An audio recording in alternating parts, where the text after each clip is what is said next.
Olá, queridas e queridos conselheiros e conselheiras tutelares, do Estado do Ceará. Esse nosso módulo nós vamos tratar, sobre os conselhos e hoje, nesta aula especificamente, a gente vai tratar específico do Conselho Tutelar, Vamos aqui entender o que significa esse órgão, quais são suas atribuições, o que não cabe, ao Conselho Tutelar. A gente vai ver isso no bloco de aulas que a gente tem a seguir. E aí eu convido a vocês para a nossa aula 1, que é a aula que faz uma pergunta básica. E o que é Conselho Tutelar? Essa pergunta que as crianças fazem, que o sistema de garantia faz, que muitos membros do Conselho de Garantia ainda não entendem o que significa Conselho Tutelar, e o próprio conselheiro tutelar, se inscreveu aí para concorrer a uma vaga para conselheiro tutelar, e ganhou o pleito, porque é um processo de escolha. Mas o que é mesmo que o Conselho Tutelar faz? É uma função? É uma competência? É uma atribuição? É um cargo? É um mandato? Então, a gente vai entender um pouco disso, o que significa. Mas eu gostaria de começar esse nosso momento refletindo sobre a natureza do Conselho Tutelar, e resgatar um pouco desse, assim, historicamente, fazer um breve histórico do porquê da existência do Conselho Tutelar. Primeira coisa para entender é que Conselho Tutelar, e eu já disse lá atrás na outra aula também, o Conselho de Direito, são órgãos que são criados a partir da abertura democrática do país. Só existe Conselho de Direito, só existe Conselho Tutelar, porque existe democracia. Sem isso, a gente não teria a Constituição Federal de 1988, que automaticamente não teríamos o dispositivo específico da garantia do direito da criança, que é a Lei 8.069, do ano de 1990, o Estatuto da Criança e do Adolescente, que é exatamente o órgão que respalda, no âmbito federal, a existência desses dois órgãos. Então, uma coisa não acontece sem a outra, uma coisa depende da outra. Então, não faz sentido a gente discutir o que é Conselho Tutelar, sabendo que já a gente vai ver que é um órgão extremamente inovador, tanto do ponto de vista enquanto dispositivo legal, como função normativa e também dentro do arcabouço da política pública, Então, é bem inovador. Mas isso sem perder de vista que existe um amparo, da democracia para que ele se efetive, tá certo? Bem, então vamos começar entendendo. Começar entendendo que o Conselho Tutelar, ele é um órgão que ele foi criado a partir já de uma visibilidade do que acontecia na sociedade brasileira. Nós tínhamos pessoas, lideranças dentro das comunidades, que já cuidavam das crianças, já se preocupavam com as crianças, se elas tinham sido vacinadas, se elas estavam matriculadas na escola, como é que estava a convivência familiar e comunitária dessas crianças.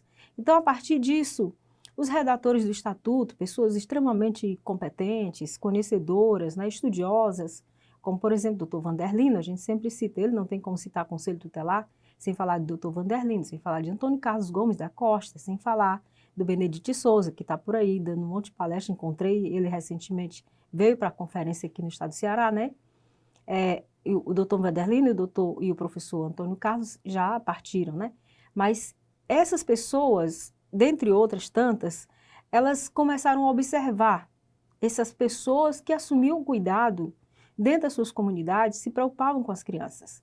E a partir daí surgiu a ideia de criar um órgão inovador, Seriam guardiões da garantia dos direitos da criança. Percebam, guardiões da garantia dos direitos da criança, não guardiões da criança.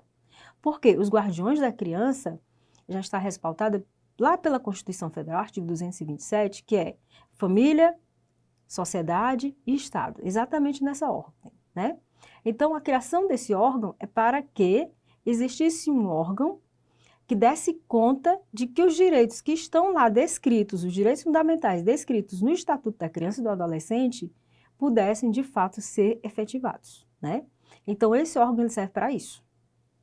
Portanto, a primeira coisa que a gente não pode perder de vista é que o órgão, o Conselho Tutelar, ele não atua em toda a esfera que diga respeito à criança e adolescente. Ele não promove direitos.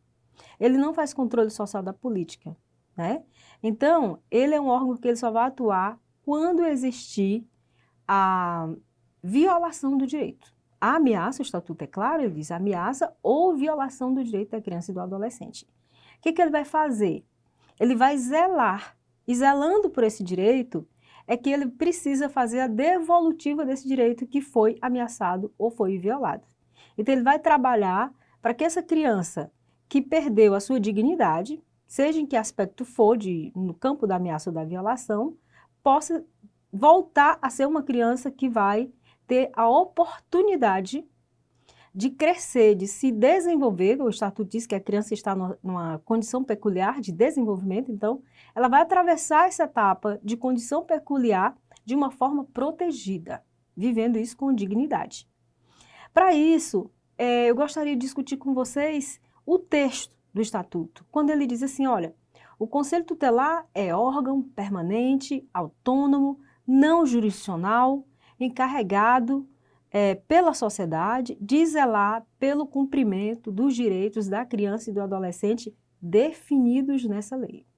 Então, vamos entender um pouco o que esse texto significa e aqui já está automaticamente a definição do que é Conselho Tutelar. Vamos então primeiro entender o que o Estatuto quer dizer com Conselho Tutelar é um órgão permanente, né? Bem, o órgão permanente significa dizer que é aquele órgão que uma vez que ele é criado por lei municipal, automaticamente ele nunca vai ser dissolvido, tá? Esse é o primeiro aspecto. Então, é criado e ele tem uma permanência, ele tem uma constância e não pode chegar um gestor do município, né, do executivo, um chefe do executivo, e dizer, não, eu não estou interessado em manter Conselho Tutelar aqui no meu município e eu vou revogar. Então, ele não pode fazer isso. Por isso que é chamado de órgão permanente, tá? Bem, vamos ficar atento a isso, porque a realidade brasileira, agora recentemente nós enfrentamos aí um processo bem difícil, né, em que a nossa democracia ela sofreu fortes embates. Então vamos ficar atentos, porque eu gosto muito de falar dessa questão de que o Conselho Tutelar é um órgão permanente, que ninguém pode dissolvê-lo. Mas acontece que, se por acaso, por força de lei federal, isso passar a existir, automaticamente isso cai. Mas por hoje, né, dentro da vigência do Estatuto, a gente tem a garantia de que o Conselho Tutelar é um órgão permanente, tá? Bom, aí vamos para o autônomo. O que significa essa autonomia que é colocada pelo Estatuto, né? Como é que o Conselho Tutelar é um órgão autônomo, Mônica? Ele é autônomo, mas não é autonomia do ponto de vista dele enquanto órgão dentro da estrutura administrativa. Porque vocês sabem que o Conselho Tutelar, ele integra a estrutura administrativa do município. Ele funciona como todo e qualquer outro órgão. Inclusive, quando a gente vai estudar o Estatuto, ele vai deixar bem claro que o Conselho Tutelar é um serviço público de relevância, tá? Então, quando ele diz isso, ele equipara o conselheiro tutelar a um servidor do município, que deve, portanto, digamos assim, rezar pela cartilha do município. Por isso que o Conselho Tutelar ele tem uma lei municipal, e essa lei municipal ela não foge ao regramento do município, tá certo? Então, essa autonomia que o Estatuto fala é nas suas atribuições. Eu vou dar um exemplo disso. Digamos que o Conselho Tutelar ele enfrente uma situação em que uma criança ou uma adolescente foi vítima de uma violação, uma grave violação dentro da municipalidade, porque o Conselho Tutelar só funciona no território do município. Às vezes eu vejo o pessoal dizendo assim, Conselho Tutelar é em toda a jurisdição nacional. Não é assim. Só funciona naquela municipalidade, né? Então, assim, o conselheiro tutelar detectou, o Conselho Tutelar detectou que existe a violação do direito, né? E ele vai tomar todas as providências, dar as tratativas se fazem necessárias, né? Para fazer a devolução daquele direito daquela criança e automaticamente vai precisar, dentro das suas atribuições, que a gente vai ver mais tarde, né? Vai precisar encaminhar aquela situação, aquele caso para o Ministério Público, representar o Ministério Público, encaminhar a autoridade judiciária, etc. E aí, alguém dentro do município, por exemplo, chega e diz, não, isso aqui você não pode mexer, como já aconteceu. Estou colocando um exemplo prático, né, de uma situação em que uma adolescente foi vítima de uma grave violação e o Conselho Tutelar foi intimidado, né, pela Câmara Municipal, um membro da Câmara Municipal, que ele não deveria ir adiante com o trabalho dele, porque aquele caso envolvia pessoas que tinham influência, etc. Então, ou o prefeito chega e diz, olha, você não pode ir adiante com isso, porque quem manda no município sou eu, ou qualquer outro membro que chegue para fazer todo ou qualquer tipo de intervenção, ele não pode intervir. O Conselho Tutelar, ele é autônomo nesse sentido.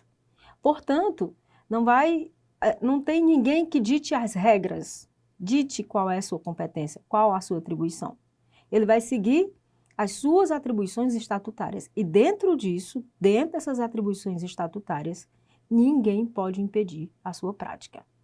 Impedir ou embaraçar. Inclusive, o Estatuto é claro e determina que, em casos de embaraçar ou mesmo de impedir a prática do Conselho Tutelar, né, a intervenção do Conselho Tutelar, existe uma previsão de penalidade para isso. Fiquem atentos, artigo 236, artigo 249 do Estatuto, vai falar sobre isso, né, vai dizer quais são as penalidades para quem atrapalha essa prática conselheira, tá? Bem, vamos ver. Mônica, e como essa questão da subordinação, né, a questão da máquina administrativa, a estrutura administrativa? Bem, funcionário público, servidor público, ele tem obrigação de assinar ponto? Tem, não tem? Ele não tem que comparecer quando ele é convocado para uma formação, para uma reunião, para isso, para aquilo? Ele faz tudo isso? Faz. A mesma coisa o Conselho Tutelar. Isso não é diferente, né?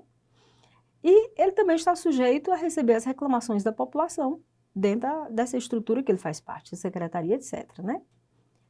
Bem, vamos então para o aspecto não jurisdicional, porque as pessoas ainda confundem muito o Conselho Tutelar com a competência do juizado e ainda, infelizmente, juiz de menor, né? As pessoas acham que o Conselho Tutelar tem que... a gente vai até falar isso lá na frente, mas aí só para vocês terem um entendimento de que o Conselho Tutelar não age como juiz.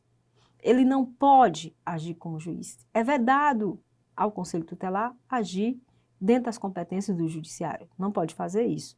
Ele é um órgão não jurisdicional. Ele não integra o sistema de justiça. Outro dia eu escutei um membro falando que o Conselho Tutelar deveria, por exemplo, dentro das conferências, do grupo de conferências, deveria assumir o lugar da vacância dos juízes, porque o Conselho Tutelar integra o sistema de justiça. Isso não é verídico. O Conselho Tutelar ele não tem nada a ver com o sistema de justiça, tá? Ele é completamente, como eu já disse no início, um órgão inovador. Então, ele não faz parte dessa estrutura. O Conselho Tutelar faz parte, sim, de acordo com a resolução 113 do CONANDA, ele compõe, ele integra o sistema de garantia dos direitos da criança e do adolescente, e não o sistema de justiça. Esse sistema de justiça, esse sistema de garantia de direitos, à luz da resolução 113 do CONANDA, é um sistema que fala, que organiza todos os serviços, todas as ações voltadas para criança e adolescente em 3 blocos, né, que a gente já viu lá atrás, que é o pessoal da promoção, do eixo da promoção, o conjunto ali das políticas setoriais que atuam para promover Secretaria da Assistência, Secretaria da Saúde e todas as demais políticas públicas, não é? O pessoal que toma conta da defesa, quando a criança tem o seu direito ameaçado ou violado, o Conselho Tutelar está nisso, junto com o sistema de justiça, junto com promotoria, defensoria, juízes e polícias, né, por exemplo. E o pessoal do controle, que são os conselhos de direito. Então, nesse primeiro momento, eu queria que a gente deixasse isso bem claro, porque se a gente não compreende o que significa isso, o resto a gente vai atrapalhar tudo, né? Então, a gente precisa se perceber e se encontrar dentro disso. Uma coisa importante que eu queria trazer, por último, é que o Estatuto deixa claro que em cada município e no Distrito Federal vai ter um órgão, né? O Conselho Tutelar vai ter um órgão, e esse órgão é integrante da administração pública, né? E que, portanto, para ele integrar essa administração pública, não vai ser por concurso, não vai ser por seleção simplificada, o caminho vai ser o quê? Vai ser mandatário. Ele tem que estar habilitado para assumir essa competência, mas, de fato, quem vai dizer se aquela pessoa é conselheiro ou conselheira tutelar é a população. Hoje, até hoje, através do voto direto, tá? Então, é isso e vamos para a próxima aula.